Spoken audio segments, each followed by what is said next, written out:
Hi, Dr. Emily. Welcome to the show. It is so lovely to have you here. Thank you so much. It is a pleasure. Yeah, I've really been looking forward to this conversation as we kind of just talked about briefly off air because this is out of, 60 something shows. This is probably the closest conversation to my situation that I think I've ever had on this show. Like we talked about, we might talk a little bit about me, but for those who do not know who you are, know your line of work, why don't you tell us a little bit about you and why the switch also is my biggest question. Why the switch from, say, conventional podiatry to now what you would call functional? Yes, yes. So I do consider myself a functional podiatrist as well as a human movement specialist. And I think both of those are very important distinctions. So when I'm approaching my patients, I'm doing it from a very integrated perspective. Obviously, I'm looking at functional movement. I do a gait assessment on every single one of my patients, but I also try to bring in functional medicine beliefs and philosophies as far as sleep patterns, stress, diet, inflammation, vitamin supplementation, photobiomodulation. So the whole alternative holistic approach for my patients. I also do a lot of regenerative injections. So that's a big part of it. But I always say that I treat movement, I don't treat feet. And that's the human movement specialist side of it. So I try to not look at the foot from an isolated perspective, but very integrated. And I get a lot of referrals from even other doctors who are just kind of banging their head against the wall. And they will say, Dr. Spickle, take a look. Is it coming from the feet or from the ground up and the way that they're relating to the foot? And that's why they have chronic knee, hip, or back pain, whatever it is. Something that seemingly initially would seem out of scope, out of my scope, I'm being sent because obviously the body is so incorporated. So every time we take a step, the way your foot strikes the ground can influence anything further up the chain. And that is why I will often get referrals. And then just real quick, I've been in the fitness industry for over 23 years. So that's an important part of my perspective in movement. I was a competitive gymnast for 13 years, which is a barefoot, body weight, fascial tension sport. I think that that's very much played into my career. And then I'm also the CEO and founder of Naboso, which we'll chat about a little bit, but that's a sensory-based product line. My approach and my passion with feet and movement is that it's really based on sensory stimulation. And that's truly what we need to connect to optimize really our emotion, our movement, and our mental state is very much based around sensory stimulation. Love that. Love that.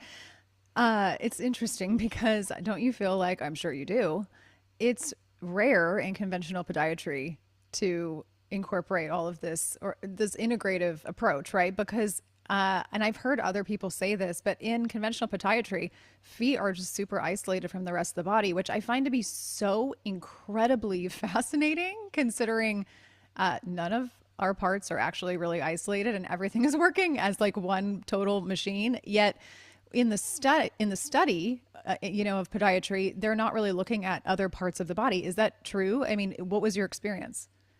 Well, so what's interesting is podiatry, particularly in the US, because that's obviously where I was trained, although I've traveled to a lot of other countries that have podiatry and it's taught a little bit different. So, podiatry in the US is very surgical based. They are essentially trying to create surgeons. So, part of my 3 year residency is that I had to become a surgeon. I had no choice. Mm. I literally had to become a surgeon. And then after I get licensed for 5 years, so I was trained as a surgeon for 5 years out of residency. I did do surgery. I was pushed to do surgery so I can then get board certified, which is just kind of these medical requirements. You have to play the game essentially. And then after 5 years of surgery, and really my focus of my career was education and trying to share around the world the way that I look at movement. That was a very important part of it. So I started getting less and less time in the OR and started really pushing into this functional regenerative side. And then eventually I was like, I need to put down my scalpel. And it seems like it would be an easier decision, but I was essentially putting down 8 years plus of training Yeah. for a skill that if I ever wanted to go back and do surgery, even small surgeries or something like that, I couldn't once I put the blade down because you lose the skill. And I would not do that to a patient, go in and be like, oh, I haven't done bunion surgery in 5 years, but here we go. Yeah. So it took me a while to do that. But as soon as I did, and I really pushed into this functional regenerative podiatry, then I saw this great opportunity to serve patients and to actually advocate for patients in a completely different way. So my message on podcasts and just really out there is very much educating consumers, patients, individuals. They really need to understand their foot. Don't just take blindly what the doctor is saying to you and take it as like gospel in a sense, but really understand your body. Question things. Is surgery really the only answer, or is there, I don't know, just live with it? Like you want to question these things, and then you have to advocate for yourself. You have to really push and advocate. And then my biggest one is that people have to take ownership of their health. Even when I put on my white coat, I am not a healer. I'm not a healer. I'm actually not a body worker either. I'm very good at diagnostic medicine and assessing movement disorders, but I then guide you. I'm a guider to your healing journey, and you have to be an active participant of it. Patients who take ownership of their health by feeling empowered because they're educated, those are the ones that I see the greatest success. Oh, that is so beautifully said and so, so important. And it actually reminds me of my physical therapist who is very unconventional. She works outside of the system. She actually runs a business in her home. And it's how I knew of Naboso to begin with, is because she's the one who introduced me to the Neuroball. But she always says, I'm never going to be a quote unquote healer. I'm never going to be, like the one who changes your body. What I'm doing is I'm creating opportunities for your body to initiate the healing. And I'm a guide, which I appreciate, because I think, and no judgment towards people, but I think that we as a collective have been so programmed over the years to think that the doctor or the practitioner or whoever's in front of us, oh, well, they're wearing the white coat or they've got the skill, so they're responsible for my outcome. And the reality is that that's not true at all. And I think that when we outsource that, it really puts us in a precarious situation, because we are then completely relinquishing responsibility. And a lot of times, unfortunately, that fails in the end. Wouldn't you agree? Oh, 100%. And then as you were saying that, my mind went straight to like surgeries. And if you have to have surgery, I get it. Yeah. But then there's this huge journey after you actually have the surgical procedure as far as how do you heal, even if it's like bowel surgery or something like GI, you have this whole inflammatory process. So what are you going to do after the surgery and when you're discharged to regulate your body's inflammatory system, to really optimize the way that you heal, so the whole side of it, right? Or if it's musculoskeletal, it's foot and ankle, what are you doing to rehab it? How are you getting your function and your strength back? That's actually not the surgeon's job. That's not their forte. You don't want a surgeon who is, a badass surgeon and then badass at rehab. Like, you have to kind of really be linearly specialized. And that is a big frustration in a sense of the Western healthcare system. But there is an advantage to it if you understand how to navigate it, right? That if I'm having surgery, I want to go to the cardiothoracic surgeon, who that is all they do is that procedure all day, thousands and thousands of cases, right? So then you get really this expertise, but then you have to understand, where's that continuity of care go? And then that's where we have to think alternatively or holistically. And then that's where our ownership takes really hold. Yes, yes. Oh, you guys, I hope that you're listening to her right now, because she's speaking the truth when it comes to, and it is frustrating, right? It is frustrating because, we as patients, I think, and people, we look to the professionals to like for all the answers. And the reality is, especially in Western care, that's just not the case. And there is so many other steps outside of like the main like thing, like you said, surgery, right? It's almost like when you were talking, it reminded me of like someone going in and getting their gallbladder removed. all that that person is getting, or all that that physician or surgeon is doing is removing the gallbladder, but nobody's then speaking to the patient about, well, what do you need to do now, right? How can you care for your liver, because your liver and your gallbladder are connected? Maybe you need to take supplementation to help facilitate bile differently. There's all these things and they're not discussed, and it's a matter of people being aware and knowing how to navigate these roads, but it's just not being talked about enough. I think it's being talked about more than it used to be, but it's Yeah. still something I think that largely is not like mainstream yet, for lack of better terminology. Yeah, and I think the internet has definitely helped push Oh, yeah. that, right? Oh, yeah. That we have knowledge at our fingertips. We have through social media that there are many Instagram accounts that are really focused around consumer education. And a lot of it is within the physical therapy, some is in like pelvic health and women's health, and then you have nutrition. And I love all of that. I still am a big advocate of seeing an actual individualized consultation, because what is put out on social media are generalizations, and that's why I try to be very clear on what I'm doing. I get asked all the time for free advice on social media, and I'm just like, medically, legally, I'm not going to do that because I don't know what your foot looks like. I don't really know. There's a lot of questions that I have to ask under your question to accurately and confidently or responsibly give you recommendations, right? So that's just one thing that I always say about this world wide web of information is just you have to have a filter in it. It's not, we are very complex beings, and just remember that. Yes, yes, really, really good advice, because like you said, it is extremely helpful. We've been introduced to so much because of social media, because of the internet, but it's also dangerous. So we have to really, I think, just remember that, like you said, individuality is key.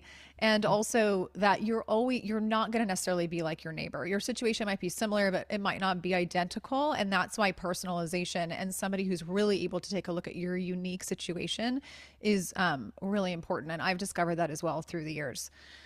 So, speaking of, I know I was telling you off air, like there's so much to talk about and there's so much overlap when it comes to functional foot health and how it relates to the rest of the body. But can you just give us a little bit of an overview to start out with in terms of why the feet are so critical when it comes to optimal body movement and proper motion, and also how foot health is connected, two parts, to longevity?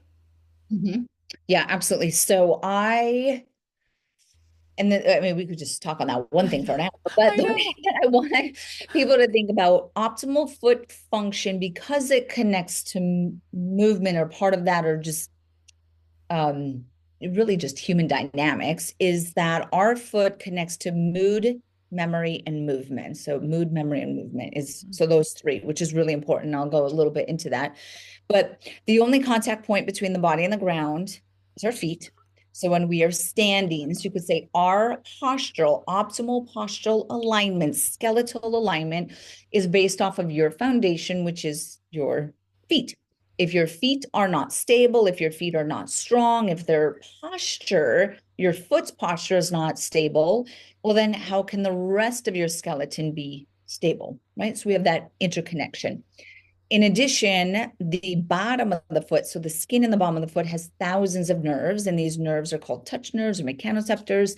They're designed to read every step that we're taking. So there is a sensory conversation that happens between our feet and our brain to control movement, to control posture, all of that amazing stuff. And then there's fascial connections as well.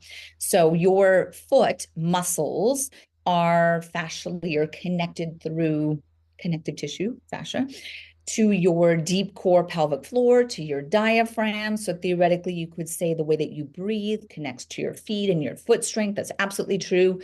Continues up your neck to your tongue.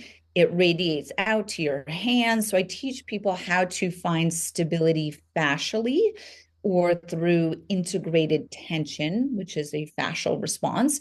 But that starts with your foot.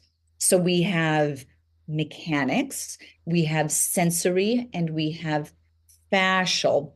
Those three ultimately control the way that we move, and the way that we move controls the way that our circulation moves through our system, which is the memory part of my mood memory movement, or mood memory motion. The memory is that you need to have good circulation to your brain to be cognitively protective, dementia, Alzheimer's, things like that. You have to have really good circulation to your brain. The way that we drive circulation to our brain is through walking at a fast enough pace. But the only way that you can walk fast enough is that you have to have foot strength, foot awareness, single leg stability. So it goes down to your foundation. And then touch, sensory is an important part of our mood, and the way that we regulate ourselves emotionally is based off of connection to ourselves, and then similar to motion. So emotion is motion, and they kind of interplay. So these three very much are connected to your foot and your foot function. Wow. Wow. I'm sitting here like almost squirming inside because I just relate to this so much. Some of my listeners know because, like I said, my story is sprinkled into this podcast and certain episodes. But oh my goodness. Okay. What sticks out for me first is that I was unaware of how interconnected everything was until recent years. I mean, look, I knew that nothing was isolated, and it makes sense to me just generally speaking. But I like I was telling you, like for me to unravel this whole story would take up 3 hours of time.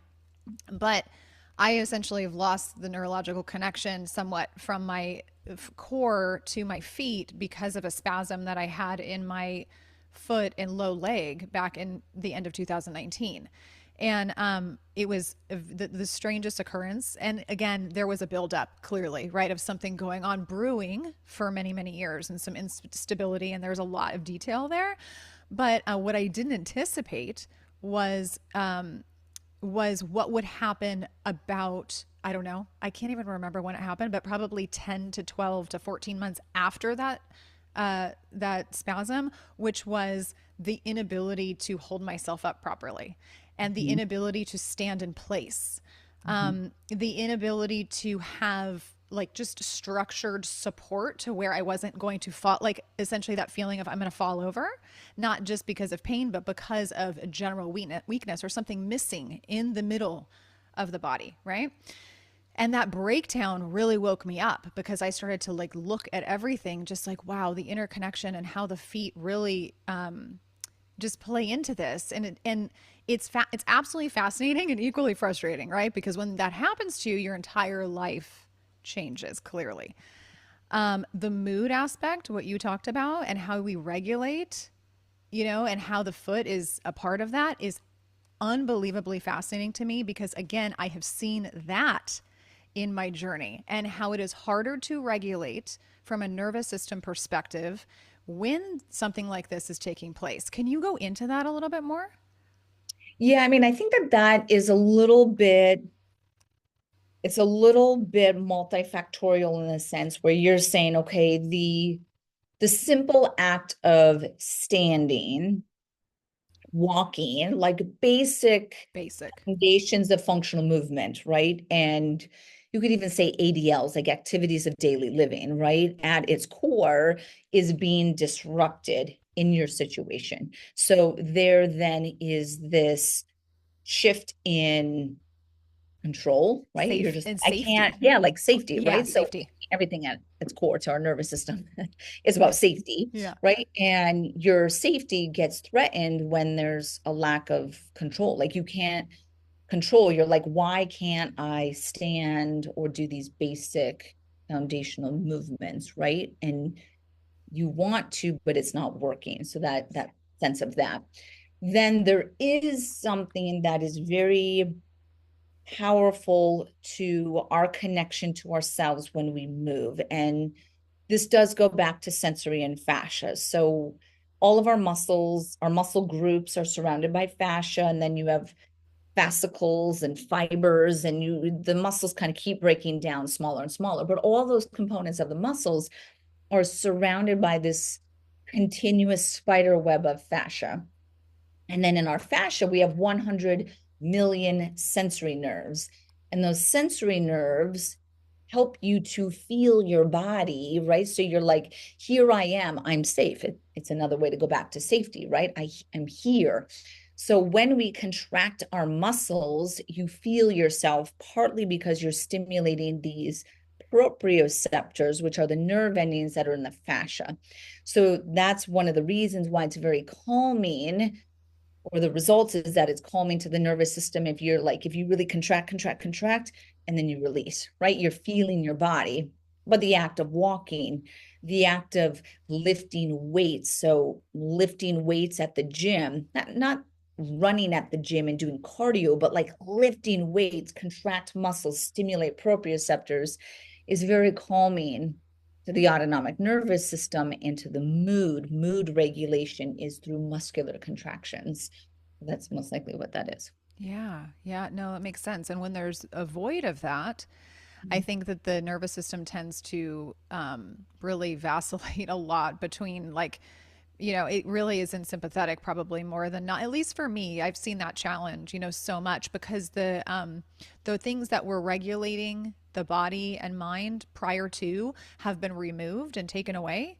And so it's like you have to adapt to this new space, this new element of living, and that can be extremely challenging. Yeah. So what I do for patients in that case is I am a big fan of compression apparel, Mm-hmm. weighted apparel. So what I would suggest to you, if it was the peak of it, what I would have suggested for you would have been weighted compression apparel to help you feel your body a little bit easier. And then doing different techniques like dry brushing, using the Naboso NeuroStick, the Normatec boots. So things that are really proprioceptively stimulating that can follow you. That's why I really like weighted apparel, so that it can follow you as you're going around. The Naboso socks, Naboso insoles, things that are with you. So without this muscular contraction and the neural connection between the foot and the core, which is feeding that, you're trying to do this over here to try to supplement that in a sense. Yeah, it feels like, or it seems like a really non-invasive thing that's like sort of with you, but it's not like actively. Because I think flaring is a big element for not just me, but people in general who have problems, right? It's like there's almost this fear of movement or fear of, contraction or things that maybe just don't feel great anymore because there's pain there, because there's weakness there.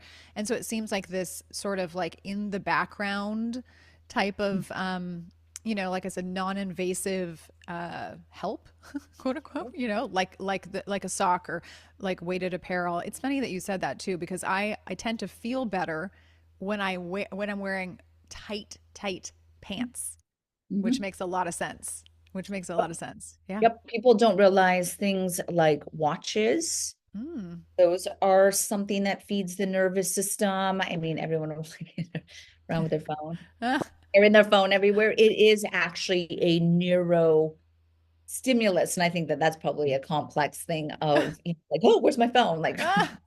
so there's that kind of, but there is something, people are used to something in their hand. So I will teach people, especially people with movement disorders, because that's primarily who I treat, is chronic movement disorders or chronic movement dysfunction. That's the primary demographic of who I see in my office. I will then guide them and say that you could use that, like learn to use that as a conscious anchor.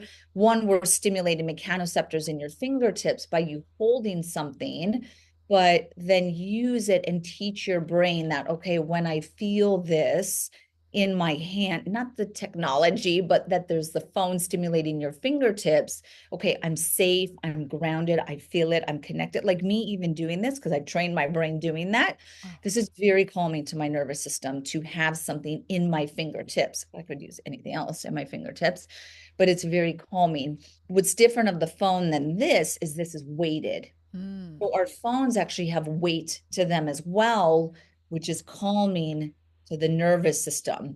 So I will have people use at Naboso, we have these sensory sticks that have the texture, but they're 2 pounds each. So if you hold something 2 pounds, it's very calming to the nervous system to combine as many sensory stimuli as possible. Wow. Fascinating. I love that. I'm gonna have to get one of those sticks too. I really want to. I mean, I'm like open to whatever and however, because again, this journey is long and it's fascinating all in the same boat, you know? So that's amazing.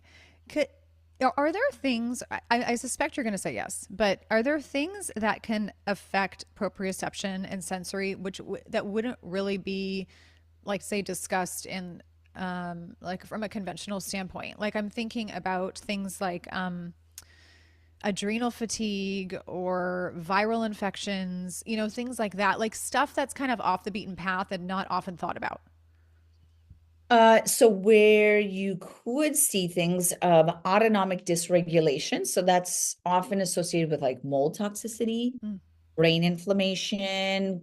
I mean, COVID demonstrated the ability for inflammatory markers to cross the blood-brain barrier and what that does for brain inflammation. So for that, autonomic dysregulation, adrenal fatigue, very similar, is then that's where I would look at these other modalities to connect to yourself and anchor emotionally, which is kind of what we were saying, got it. right? Yeah. So that feature of it. And then autonomic dysregulation is really finding the root cause, which is why I'm a big fan of functional medicine in looking at Lyme and mold and viral and different causes of these brain driven emotional responses that are not just diagnose it as anxiety or PTSD or something like that, but to dive in a little bit more for the cause of it. Again, something inflammation. And then as you're going through possibly that detox or that aspect of functional medicine, is understand the role of sensory stimulation, of movement, of stimulating the proprioceptors, of anchoring yourself, of doing diaphragmatic breath work, but doing your breathing work in a sensorily stimulated environment. So do your diaphragmatic breathing and meditation with a weighted vest on, sitting on an Oboso mat, take your shoes off, hold something textured in your hand. So how do you drive in other aspects of sensory stimulation while you're working on the interoceptive side of it? Hmm. Real, wow.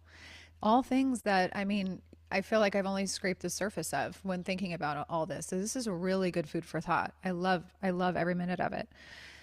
I feel like we've somewhat gone into it already, but I just feel like there are people listening that clearly have, conditions or concerns or quote unquote disorders of the feet or, even like hips, knees, all the things. And I want to go into some of those specific concerns. But before that, can we talk a little bit more about the connection between our feet and our core, our glutes, and fascia? I mean, you did go into fascia somewhat, but like, I feel like there's a lot of misconceptions and a lot of, I don't even know the word, like misinformation out there where, it's like, okay, just throw the insole in the foot and you're going to be good, or hey, I have back pain, treat the back when no one's looking at the foot. So can you just go into a little bit about like how the feet are really so connected to these and that not everything is what it seems?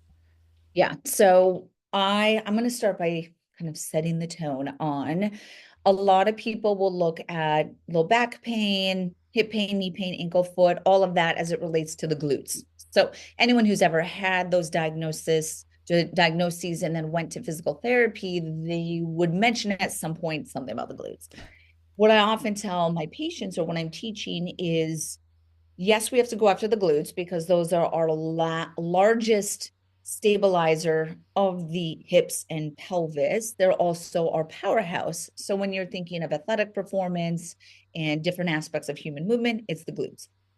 But your glutes are only as strong as your core is stable. So you have to go after your core first, right? We cannot be doing glute exercises unless you are first establishing deep core stability. And when I say that, I'm talking about the pelvic floor. So pelvic floor, transverse abdominals, etc. That is your first step. However, your core is only as stable as your feet are strong.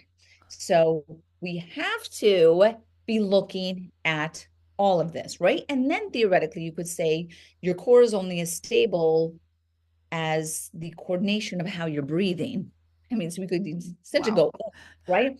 So a lot of people So let me take a step back. This is why I'm really glad that I have 23 years in the fitness industry, because I've learned a lot of working with individuals from this exercise strength perspective, right? People are coming to me with either imbalances, compensation, they want peak performance, whatever it is, being in the fitness industry, where the clinical side, just coming in as a foot expert, a foot medicine expert, a foot pathology expert, doesn't mean that I understand this. I don't understand the timing and the coordination of the breath and the hip stabilization and the glute activation. That you do not learn in podiatry school, even though we're dealing with human movement and we understand gait. It's not taught. It had to be me in the trenches working with clients that are trying to run a marathon or whatever it is, right?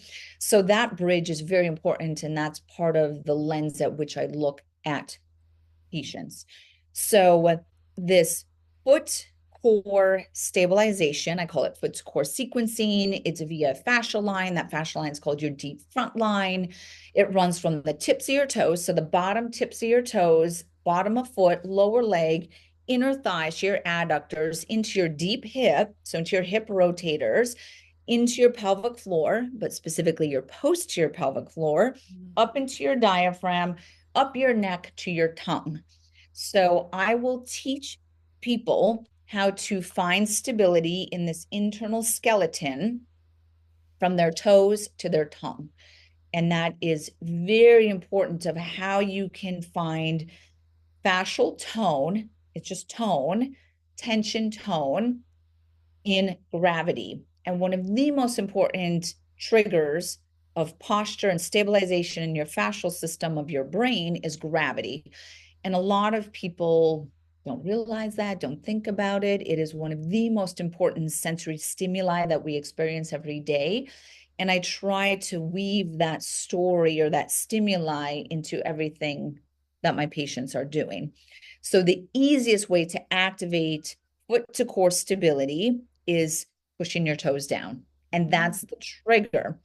That activation of pushing the tips of your toes down is technically called a short foot. So for anyone who's followed my work, if you go to YouTube, eventually you'll run into short foot on my videos.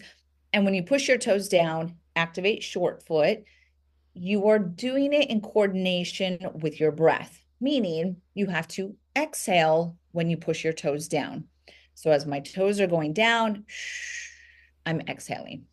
If I coordinate my pelvic floor with that, then I would be lifting my pelvic floor at the same time as exhaling and at the exact same time as pushing my toes down. That's essentially the stack that I try to teach people, that I do teach people. That is the basis of postural stabilization, statically and dynamically. But dynamically, it has to be happening very quickly in the subconscious background noise of our nervous system. We can't consciously do the stabilization pattern. Eventually, I have people then, if you don't want to play with the breath, because let's say you're doing something athletically or at the gym, like a workout, let's just say, where I'll give an example that you're holding weight above your head.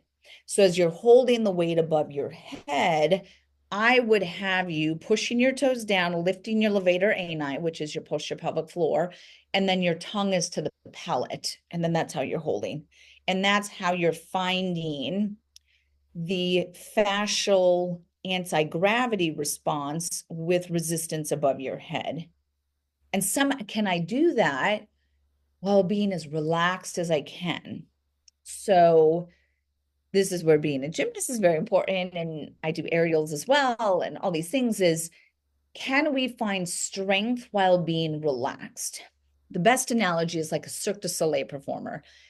They're working so hard to create this, they're define what we think humans can do as far as strength and gravity and holding their bodies in these unique positions in gravity, which just seems fascinating. Yet you would never tell by their face. Their face is always relaxed in how they're doing it. That ability to find strength with relaxation to me is the peak achievement of human movement and being able to find that. So that's just a little bit of how I start to work with patients and athletes and individuals. I'm sitting here listening to you and I'm just, obviously like this is a very personal thing for me to sit, because I'm taking the information that you're giving and I'm applying it internally to my situation right now, which is well, and a lot of this is missing, right? A lot of what you're talking about is clearly missing. And what comes to my mind first is how often, and I'm going to say more than 90% of the time, people find practitioners or PTs or whoever, doctors, and they're not going back to the basics. They're jumping the gun and they're attacking the problem in this area that they haven't even like they need to go back to crawling before they walk. And I'm sitting here thinking to myself, wow, I mean, fortunately I have a PT who speaks your language, which is amazing. But there are also things that I probably am not doing at home on my own that need to be incorporated because I need to go back to the basics of the basics of the basics. Otherwise, the stuff that I really want to accomplish is not going to happen. Does that make sense? 100%. And what I'm saying just on this is an example kind of how I had said on Instagram, there's a filter, or Yeah. on the World Wide Web of content, right? So I'm saying this, but there is a lot of subtlety and filtering. Yes. And what do I do before or after? Or what if your foot type is a certain way or you're presenting in this way? I have to do something to get to what I just said. And that's where the individuality comes in for the most part, or ultimately what we're trying to achieve in human movement is what I just explained. Yeah. Now, it's not as easy as just, hey, listeners, push your toes down, lift your levator, A9, exhale, and boom, all your problems go away. But this is at its core what ultimately needs to be achieved.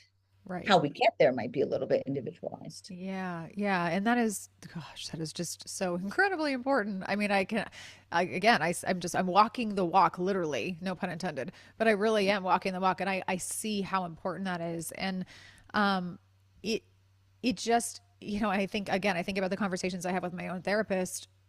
Not two people are the same. Not two people are the same, and they might have similarities in their journey or their issue or their concern or whatever the case is, but everybody is so different. And the approach, she tells me this all the time, the approach to everybody is different. Also, taking into account mentally and emotionally how they are, that's a huge thing, and so forth. What their other aspects of health look like outside of that. I mean, just, and I feel like if you are having issues or you have a concern or you have a breakdown of movement like I have or whatever the case is, it is absolutely imperative to work with somebody because I just don't think that you're going to achieve unless you're touched literally, miracles happen. I mean, I'm not saying like, miracles do happen, but for the most part, unless you're touched by the hand of God, you definitely need some guidance, and it is very specific guidance, at least from my experience. Yeah, no, 100%. And I've just learned that from my own experience as well. And there are certain levels of even adhesions in the body that you do need to go to a natural body worker, Yeah. where I do as much as I can. Maybe you need just a little bit of dry needling. Maybe you need a little bit of this. So, yes, the openness of how to work with the appropriate professionals to get your individualized. At what point do you step out and you do most of the work through the consistency of the patterns or the activation sequences that are given to you? And then how do you layer on top of that? So it is definitely that openness to the individuality of it. Yeah. Yeah. No, it makes total sense. I want to quickly address some of the most common concerns that you see. I feel like, we hear things like, oh, every third person you talk to has like plantar fasciitis, or someone, everyone's talking about flat feet, and oh, the reason why I have this issue is because of flat feet.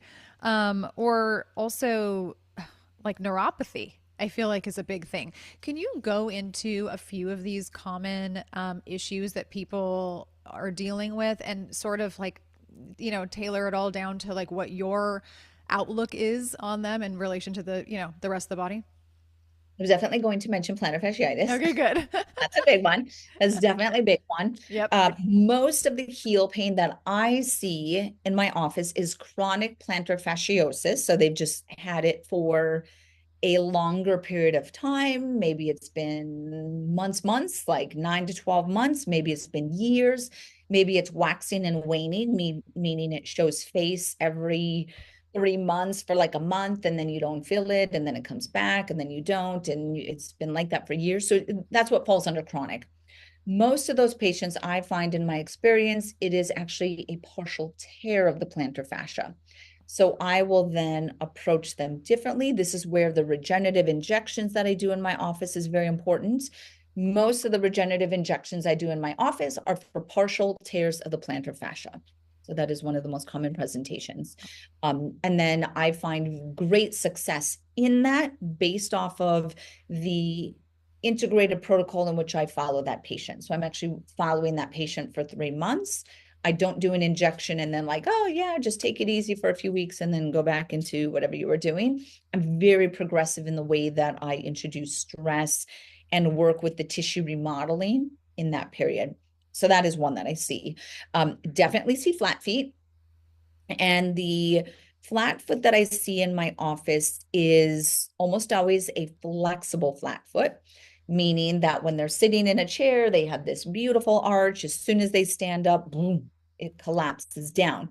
But it's not, I don't know if the listeners are watching the video, it's not like that where it falls. This is called the sagittal plane, where it's just like, oh, my foot fell like this, or my arch. It's actually like this. Mm-hmm. There's a spiral component. So if you're just listening to the audio, I rolled to the inside of my feet. So there, that creates a rotation in the lower leg. That's very different to what it's doing to the body. It's creating a rotation to the knee, to the hip, to the lower back. That's why it has such an effect on the rest of the body. But this flexible flat foot that I see in my office, the patient is coming at it thinking that their feet are weak, but they're not.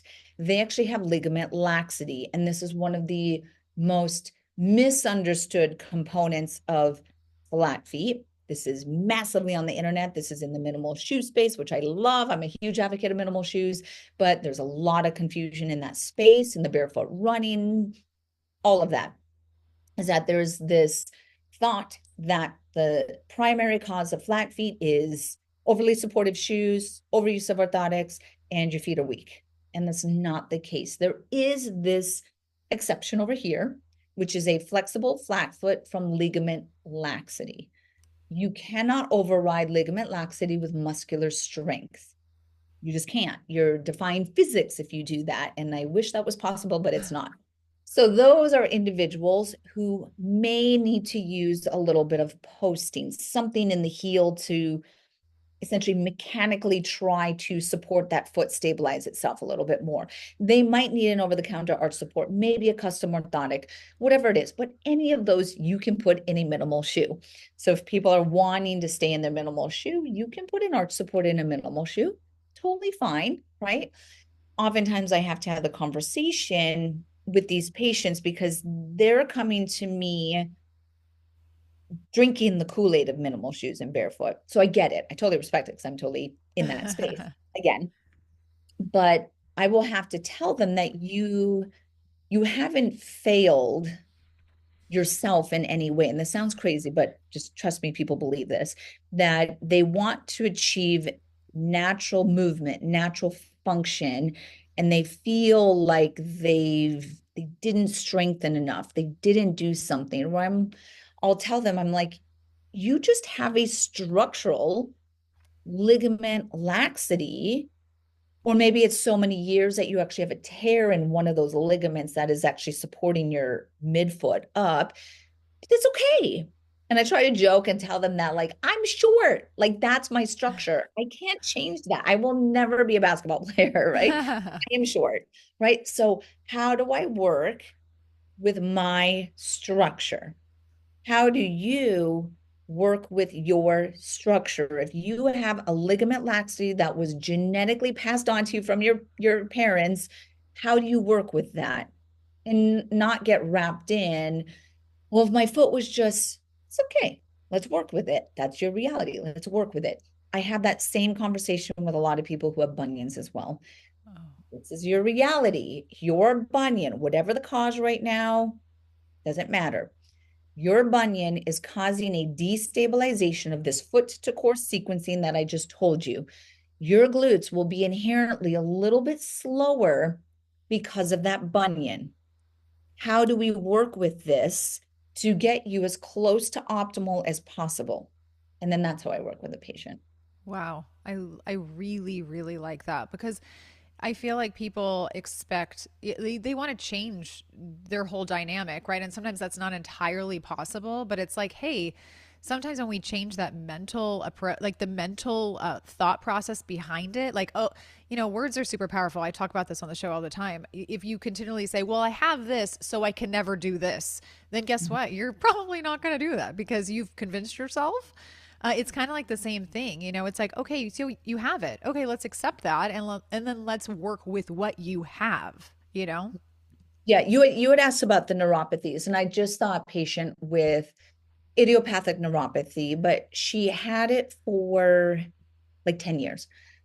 Comes to me, right? And I mean, at that point, there's nothing I can give you functionally, allopathically, alternatively, to try to reverse 10 years of nerve inflammation and irritation. You just can't. There's this window of nerve injury that you can create some sort of repair, but that is literally within the first year. So many of my idiopathic neuropathy patients, I then have to have a kind conversation of, I don't know the cause. That's why it's idiopathic, right? I don't know the cause. I get the emotion that's behind that. I get it's frustrating, but here we are, right? We're here. How can I help you to optimize your movement? Let's really focus on foot strength, intrinsic foot strength, this foot to core. Let me teach you how to get into the proprioceptors of your lower back. So we have really good balance and awareness of where we are in space. How do we work with foot recovery and just every aspect of movement longevity with the reality that we have an idiopathic neuropathy that may be progressive, but how do we focus on this positive functional outlook?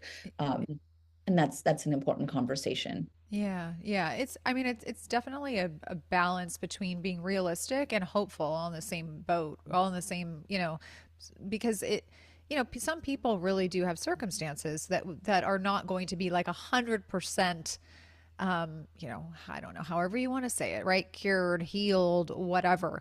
But there's always an elevation. There's always something that you can do, I believe, truly, especially in situations like you're speaking about, with neuropathy and so forth, that can help just help your situation along or cause an elevation of more function, I guess is what I'm trying to say. So I like that because, I think people get discouraged. I've certainly been down that road a million times, thinking that, oh gosh, maybe there's never a way or whatever. And maybe there are some things I identify actually with the whole ligament laxity situation. I definitely have that arch that you're speaking about where it looks like super high when I'm sitting. And then when I stand, especially on the right side, because that's the compromised side, it folds in.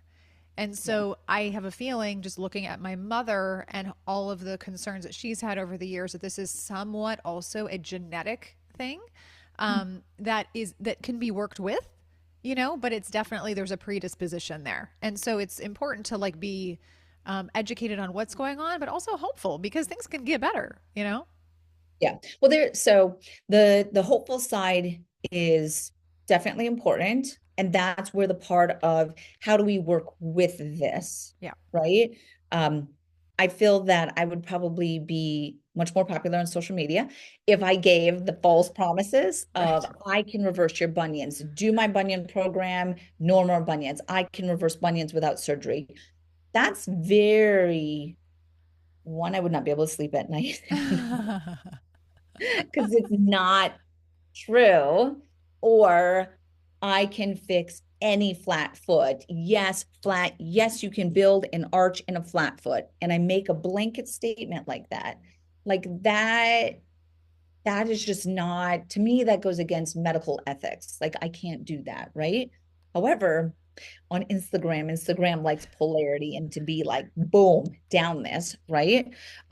So that's where I try to be, that's where education leads what I do. And that part of medicine that I was taught that is Western medicine based. I truly believe Western medicine is fear-based medicine, which is why I try to not practice super traditionally in the way that I was taught. But there is this element of part of the fear base is I don't want to get sued, right? That's part of fear. Doctors don't want to get sued, right? So what I've learned early in my career, which I do it more to educate patients now than being sued, is I go through the differentials and I'll say that this is what it could be, right? Especially for something more complex. As I'll say, okay, this is your forefoot. This is the anatomy. This is what's here. Let's say we're differentiating between a neuroma and a bursitis or something. And I'll say, this is the general anatomy, right? A neuroma is a little bit more here, more towards the met heads. A bursa pain is a little bit more towards the middle of your foot. Yours is here. So I'm not thinking a bursa. So then I'll go into this and then I'll try, and I'm actually talking out loud of how I rule out these differentials of anything, of what it could be with the patient so that they hear it and they can then feel confident in the direction that I'm putting them as well, if that makes sense. It makes a lot of And sense.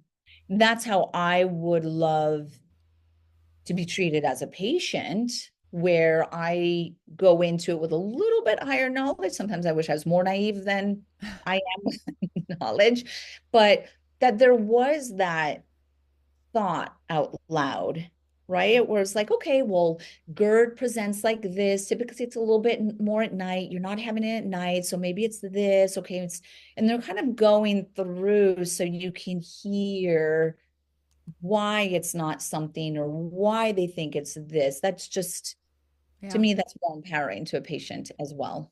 It is, and I think this approach and your approach, I mean, it's impressive and it's very valuable, I think, because not enough people understand that this is a possibility when they're going to practitioners and doctors and people who are in care.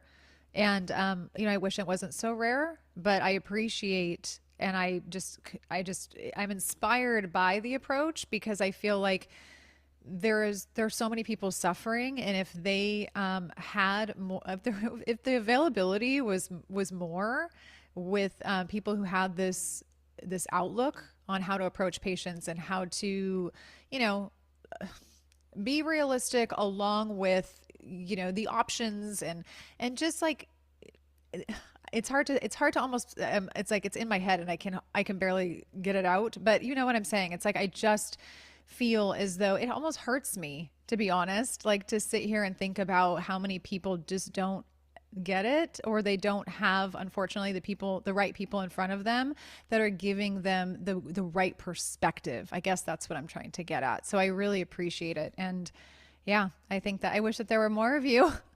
Definitely, definitely. But that's why we do podcasts like this, right? Because at least it puts the bug, or in people's ear, and people can just get a taste of what is possible. And it's just my hope. I know that we've got to wind down here in a couple of minutes, and I do want you to go into Naboso quickly because I really want people to be aware of what it is and the things that you have to offer, and then we'll sort of go into how people can find you and learn more about you. Absolutely. So Naboso is a sensory product line. This is one of our newer products. This hasn't launched yet, Oh, but it has a texture on the entire product is covered in tiny little triangles or pyramids. So just in case someone's listening just to the audio, all of our products, whether it is our socks, neural balls, sensory sticks, mats, etc., everything has tiny little pyramids on it that are stimulating the nerves in the bottom of the feet and on the palm of the hand. And these nerves are necessary to how we regulate and adjust within our posture and our movement, how we connect to ourselves. The texture that is used on all the Naboso products it's the patented texture. We actually have various research studies using our products now, demonstrating that by increasing foot awareness, hand awareness, you can change gait parameters. You can change the way that people move. You can increase movement confidence. The more that we feel our feet, the faster you could do something dynamic. So we work with a lot of professional athletes, and they want to increase their performance by feeling their feet faster. We were just on Starting Five, which is an NBA documentary on Netflix, and they were showing that one of the NBA players, Jimmy Butler, uses Naboso, and he trains barefoot because he gets it starts at your foundation.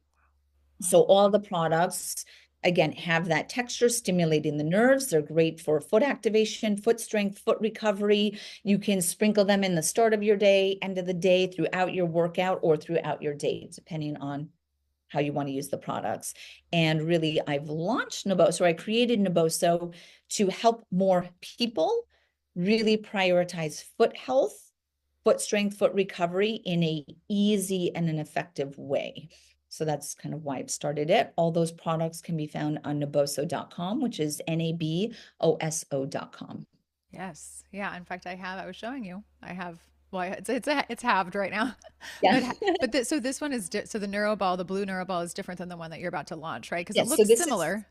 this is So our it's, tease. This is a hand oh, activation it's kit. hand. So this is one of this is for rolling and recovery. This is for different pinch strength.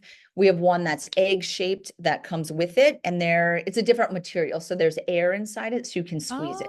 Oh, okay. Yeah, I see it. I see Yeah. it. And then, one thing that we didn't cover, I swear I'm going to have you back because there's so much that we did not cover, but there's a myofascial aspect to some of the products as well. Because I know in my NeuroBall, there's like a little ball that sits inside of it, and you can use that for myofascial release technique, right? Yep. Yeah. Yeah. Where else can people find you, learn about you, social media? What's your practice entail, etc.? Yep. So on social media, my handle is The Functional Foot Doc, which is also my website. So thefunctionalfootdoc.com. I see most of my patients virtually, so that's super easy and convenient. I am out of all insurances, which don't hang up yet. Um, I spend an hour with my patients so that I can really listen to you and give you that full attention, a full assessment, and then I create personalized programs based off of that. So I really have mastered the virtual telemedicine for podiatry. And so I can see most conditions virtually. And then the Naboso I'd mentioned. So Naboso on Instagram is Naboso_technology. I have a book that's called Barefoot Strong that's available on Amazon. And then I have another book that I'm launching this holiday, which is called Sensory Sapiens. And that's really a lot of what we were talking about. It's going into how we need to really reconnect to sensory-based movement for longevity. Wow, amazing. You guys, all of this information, of course, will be in the show notes. Like always, if you cannot find something or there's a resource you're looking for, don't hesitate to reach out to me and I'll do my best to point you in the right direction. I feel like this was just a taste, right, of all the goodness that you have to offer because you have so much. There literally, I have like 55 questions that I probably, didn't get to, but that's okay. It has been such a pleasure. I really, like I said, this is something that sits, I say unfortunately, but I realize there's a reason for everything, and there's a journey for everyone. It sits very close to me and my heart, and I've learned so much even just in this hour. It's like when you think you know most of the things, you are just humbly sit back down because you're like, oh, okay, there's so much more to learn. And I appreciate it so much. So again, thank you for coming on. I know you're a busy, busy woman. So thank you. And I'm going to honestly have to have you back because this was a fantastic conversation. Well, I would be honored. Oh, all right, my friends. Thank you so much for joining us today. And I will see you on the next episode.